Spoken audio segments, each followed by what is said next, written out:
Hi, I'm Linda and welcome to It's a Crime. Today we're going to be talking more about Megan Fieramusca, which is the best friend of Heidi Broussard. Before I get into it, please hit that subscribe button and hit that notification bell so you can be notified of my next upcoming videos because there's going to be a lot of them. So as we know, Megan is currently charged with 2 times kidnapping and tampering with a human corpse. And the bond is set at $600,000 and she's being held in Harris County. Now, she is set to go to court this January the 2nd before Judge Puryear, but so far she isn't facing a murder charge, even though Heidi was found in the trunk of her car at her house.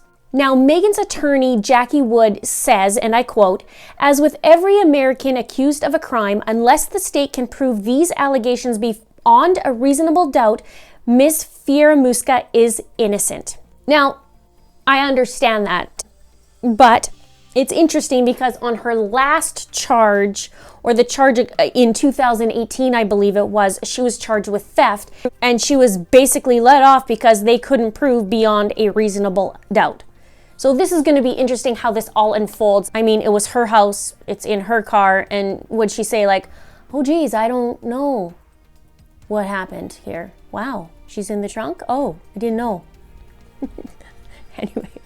Now, it's also been reported that the judge has sealed this case until at least January 17th because it's high exposure, which means no information will be shared to the public. And after that date, detectives can actually extend it for another 30 days. Now, back to Megan. She was in court back on December 20th for 6 traffic violations, and they were expired registration, no driver's license on demand, driving while license invalid, failure to report change of address or name, expired driver's license, and also no car insurance. Now, she was fined $50 for each ticket, and the no car insurance one, she was fined $175. I saw the video clip of her being in court where she was smirking or smiling. Yeah, I guess it was happy times for her. Now back to Megan and Heidi. She went to baby appointments with Heidi and was even there for Margot's birth. As Heidi was giving birth to little baby Margot, Megan was actually by her side holding her hand, and another friend was in there named Vicky Shreves. She was also in the delivery room along with Shane, and she said Megan was quiet, somber. She wasn't saying a word to her. And then at 10:12 p.m., Margot was born, and minutes later, Vicky said that Megan just left quickly. I wonder if Heidi was actually starting to get weird vibes leading up to all this, or if she picked up that maybe like Megan was off. Now, if you haven't seen my other video, I talk about how Megan had the same due date supposedly as Heidi, and she had all kinds of crazy things like setting up registries, and I'll put the video right here so you can see it. Now, on the day of the disappearance, Megan talked to Heidi at around 8:30. The conversation was apparently about breastfeeding and how Heidi was having a hard time with it. And breastfeeding is super hard for a lot of moms out there, myself included, and it's just not an easy thing, so that's a normal conversation. Shane said that the door was left open and everything was still in the apartment except for no phone and no keys. And Shane also said it was really super weird for Heidi to keep the car door unlocked. He said she always locks the door and he's pretty adamant about keeping things locked.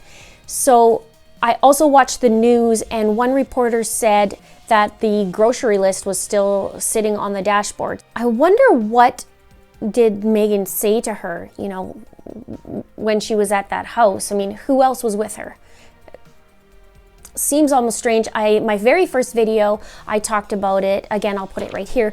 I was talking about how weird it was, almost like, did she know somebody who came to the door? Maybe she had a visit from her.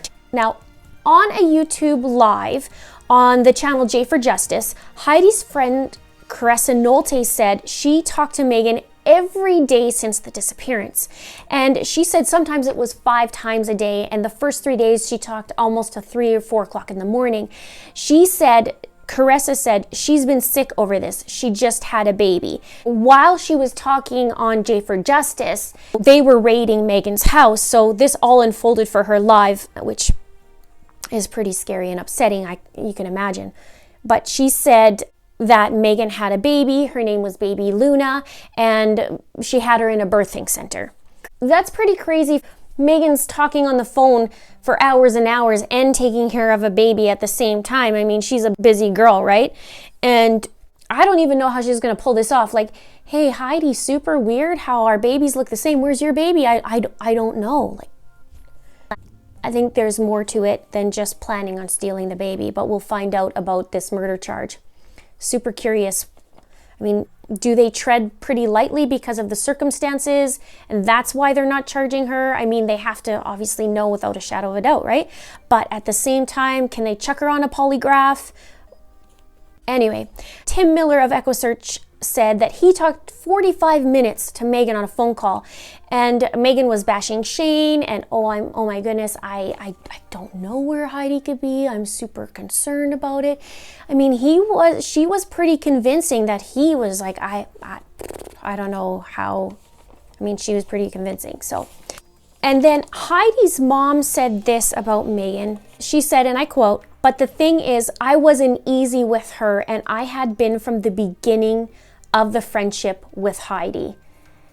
And that's a mom's intuition. She knew something was off about her all along, but you know, mothers would be like, well, that's a strange duck or whatever. I wonder what else was part of that. Like, what are some of the strange things she did? Now, a lot of people have been talking about her boyfriend, Christopher Green, which now we know is a boyfriend.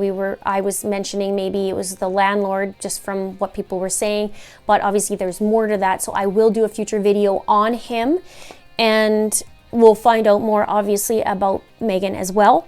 I guess we're just gonna have to wait and see what comes out for more of the info. It perplexes me how this girl did this. I mean, maybe she came to the house and hung out with Heidi for a bit and then said, hey, let's go check something out in the car.